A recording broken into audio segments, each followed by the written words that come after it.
بسم اللہ الرحمن الرحیم. Welcome to Fasih educators daily حدیث.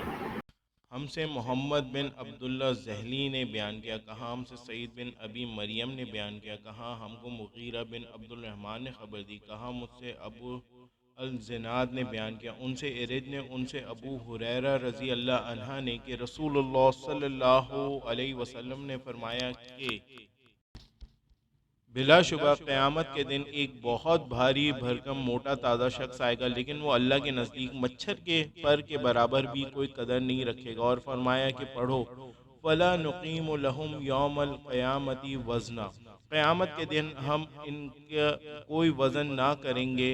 اس حدیث کو محمد بن عبداللہ نے یحییٰ بن بقیر سے، انہوں نے مغیرہ بن عبدالرحمن سے، انہوں نے ابو الزناد سے ایسی ہی روایت کیا ہے۔ Narrated Abu Huraira, Allah's Messenger said, on the day of resurrection, a huge fat man will come who will not weigh the weight of the wing of a mosquito in Allah's sight. And then the Prophet added, we shall not give them any weight on the day of resurrection. Thanks for watching. Please subscribe our channel Fasih Educators.